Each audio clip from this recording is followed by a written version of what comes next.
Programme میں ایک بار پھر خوش آمدید ناظرین محترم. آپ کے سوالات ہیں اور رہنمائی کے لیے ہمارے ساتھ موجود ہیں ہمارے بہت ہی محترم جناب حضرت امیر محمد اکرم حوان صاحب. حضرت جی اگلا سوال شامل کرتے ہیں. زویا ہے راولپنڈی سے. صوفیاء اکرام صرف منتخب افراد کو ہی ذکر کیوں سکھاتے ہیں؟ کیا تصوف سیکھنا ہر مسلمان کا حق اور فرض نہیں ہے؟ لیکن یہ کون کہتا ہے کہ خاص افراد کو سکھاتے؟ یہ میرا خیال ہے جو پچھلے پروگرام میں ہم نے ڈسکس کیا تھا یہ اسی طرح سے ایک کانسیپٹ ہے. کوئی نہیں، جو بندہ بھی آئے ہر بندے کا حق ہے.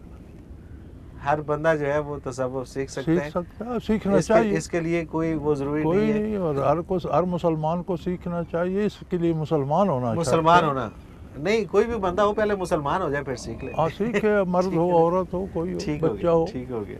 حضرت جی اگلا سوال شامل کرتے ہیں. عبد الوحید ہے ابو ظبی سے. حضرت جی تصوف میں ایک عام اصطلاح ہے معرفت الہی. براہ کرم اس کی وضاحت فرما دیجئے کہ کیا اس سے مراد اللہ تعالیٰ کو وحدہ لا شریک ماننا ہے یا اس کی ڈیٹیل میں کچھ اور بھی ہے؟ معرفت کہتے ہیں یہ عرف تعارف. ٹھیک ہے. اسی سے معرفت ہے. ٹھیک ہے. کہ کسی کی حیثیت کو سمجھنا. کسی کی حیثیت کو سمجھنا یہ کیسا ہے.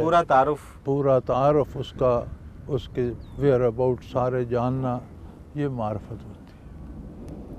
اب اللہ کریم اتنا عظیم ہے کہ کما حقہ ہماری عقل میں شعور میں سماتا نہیں سماتا. بالکل ٹھیک. تو ہر بندہ مکلف ہے کہ اپنی شعوری طاقت کے مطابق، اپنے علم، اپنے نالج، اپنے عقل کے مطابق، اپنی کیفیات قلبی کے مطابق اس کی عظمت، اس کا کرم، اس کی رحمت، اس کے رازق ہونے، خالق ہونے، اس کے مالک یوم الدین ہونے، اس کے حساب کتاب لینے، اس کے بخشنے والا ہونے، اس کا عذاب دینے، یہ ساری چیزیں جب کوئی انہیں محسوس کرے، جاننا اور بات ہے.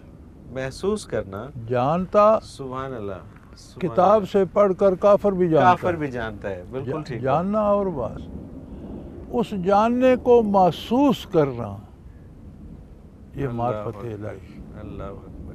اور یہ بھی بڑی اب دیکھیے نا، جاننا، اب جاننے میں کتنی وسعت ہے کہ آپ نے جاننا کیا ہے. صرف اللہ تعالیٰ یہ نام جاننا ہے یا اللہ تعالیٰ کی پوری وہ صفات؟ آپ قرآن کریم پڑھیں تو انبیاء نے جب دعوت دی تو کافروں نے کہا یہ اللہ پر جھوٹ بولتا ہے. اس کا مطلب ہے اللہ کو تو وہ مانتے تھے. ہاں بالکل صحیح. لیکن تھے کافر. اور نبی کو کہہ رہے ہیں یہ اللہ پر جھوٹ بول رہا ہے، اس کا مطلب ہے اللہ کا لیکن اللہ کو اپنی رائے سے جانتے تھے. صحیح. بالکل ٹھیک. ٹھیک نہیں جانتے تھے. بالکل صحیح ہے.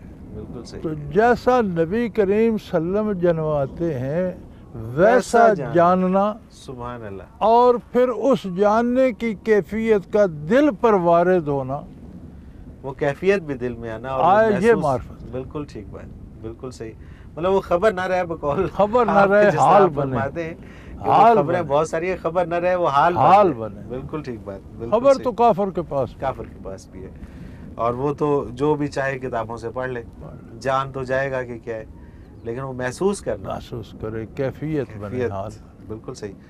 ذوالفقار احمد ہیں بہاولپور سے. یہ کہتے ہیں حضرت جی بیعت اصلاح اور بیعت تصوف میں کیا فرق ہے؟ بیعت اصلاح مسنون ہے، ہر بندے کو کرنی چاہیے. اور بیعت اصلاح ہر اس بندے سے جائز ہے جو روزمرہ کے معمول جانتا ہو، پورا عالم نہ بھی ہو. روزمرہ کی باتیں آپ کی رہنمائی کر سکتا ہو، یہ درست ہے یہ غلط ہے آپ کو بتا سکتا ہو، تو آپ کی اصلاح ہوتی رہے، اسے بیعت اصلاح کہتے ہیں. ٹھیک ہے.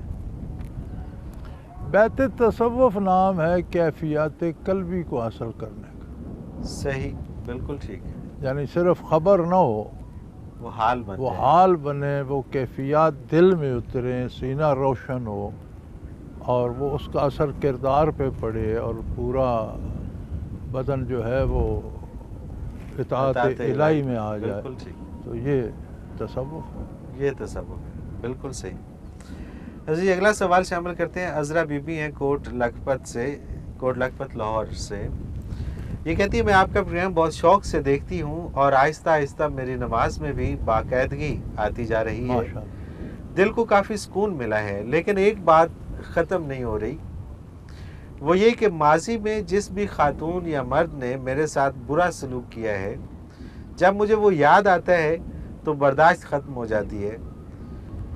میں چاہتی ہوں کہ ماضی کے ان عذابوں سے نکل آؤں، آپ سے رہنمائی. بیٹے بات یہ ہے کہ یہ ہمارے فیصلے ہیں کہ فلاں نے میرے ساتھ برا کیا ہے، فلاں نے اچھا کیا. ٹھیک ہے. یہ فیصلے ہمارے ہیں.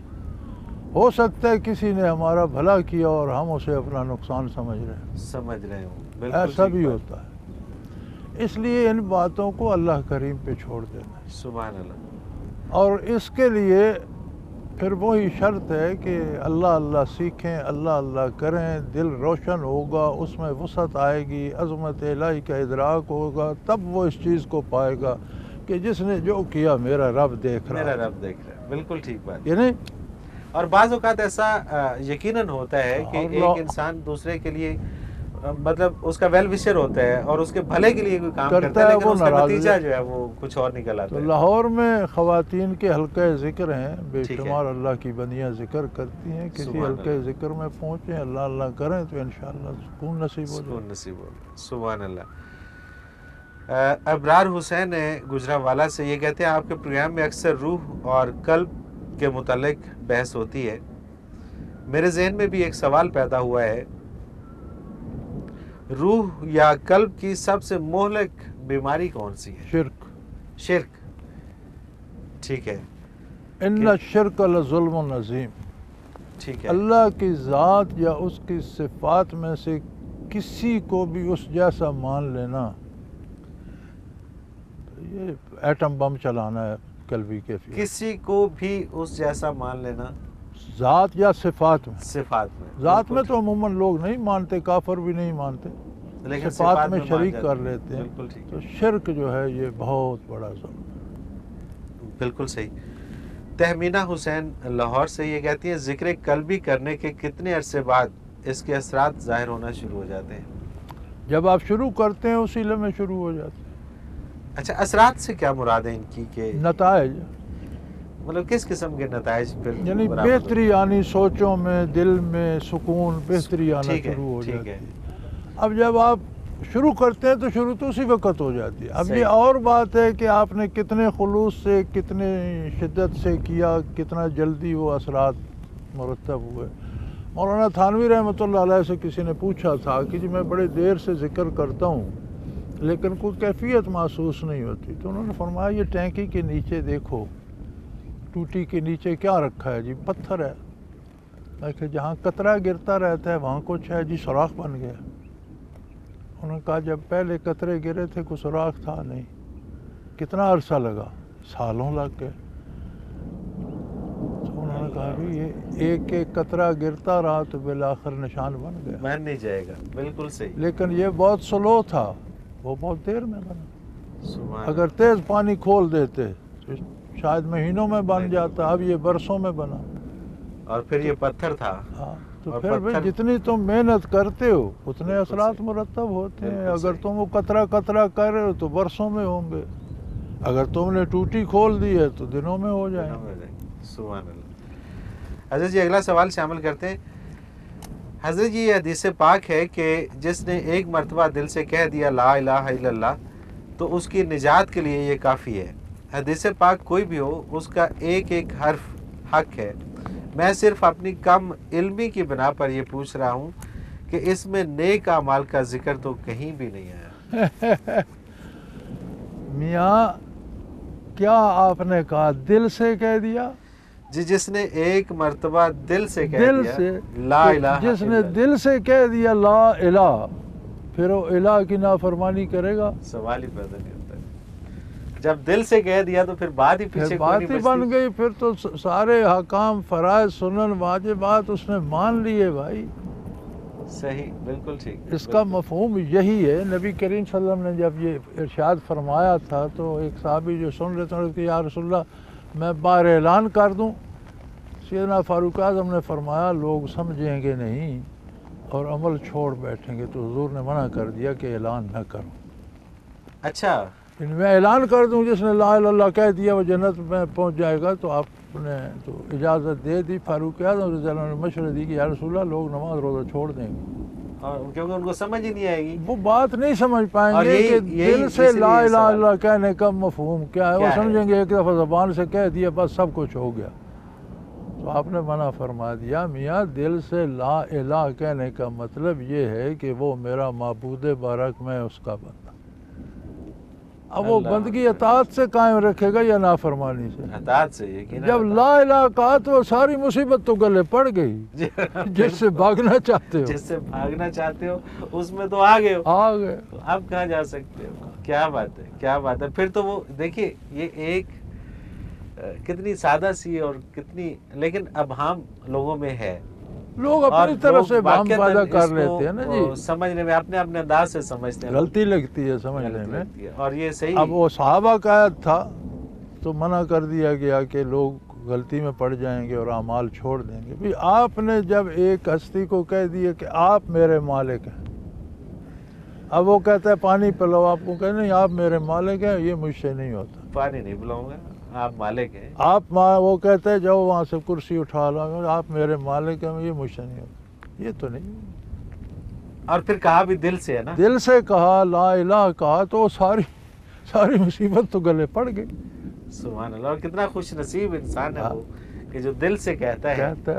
اور پھر وہ جب دل سے مانا تو پھر سارا آسان ہو گیا، خوشی خوشی. بالکل صحیح بات ہے. اس جیسا کوئی دوسرا نہیں، اسی کی ماننی ہے، کسی دوسرے کو سننا ہی نہیں. بالکل ٹھیک بات ہے، بالکل صحیح بات ہے. یہ مطلب لوگوں نے اپنی آسانیوں کے لیے نا یہ چیزیں پیدا کر رکھی ہیں کہ اس پہ غور نہیں کرنا. اسے کج فہمی کہتے ہیں.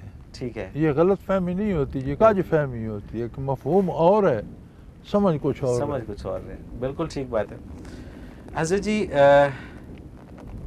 حفظ الرحمان ڈیجی خان سے یہ کہتے ہیں کہ تصوف میں صحبت شیخ کو بہت اہم سمجھا جاتا ہے. میرا سوال یہ ہے کہ شیخ کا واعظ سننے یا بیان سننے سے تو سمجھ میں آتا ہے کہ دین کا علم حاصل ہوتا ہے، لیکن محض پاس بیٹھنے سے جو فائدہ ہوتا ہے وہ میرے علم میں نہیں. ہوتا تو ضرور ہوگا. نہیں، آپ کبھی سردیوں میں ہیٹر کے پاس نہیں بیٹھے؟ جی بالکل بیٹھے ہیں، فائدہ ہوتا ہے. اچھا حضرت جی مجھے ایک بریک پہ جانا ہے. ناظرین محترم اگر آپ بھی اس پروگرام میں شامل ہونا چاہیں، کوئی سوال بھیجنا چاہیں تو اسکرین پہ ہمارا نمبر موجود ہے، نوٹ فرما لیجیے 0333495521. اور اگر ہم میل کرنا چاہیں تو ای میل ایڈریس اسکرین پہ موجود ہے questions@almurshid.tv. ایک مختصر کمرشل بریک. ابھی بارش بھی ہو رہی ہے اور امید ہے کہ جب واپس آئیں گے تو بارش یہاں تھم چکی ہوئی یا بہت تیز ہو چکی ہوگی. مختصر کمرشل بریک، اس کے بعد حاضر ہوتے ہیں، ہمارے ساتھ رہیے گا.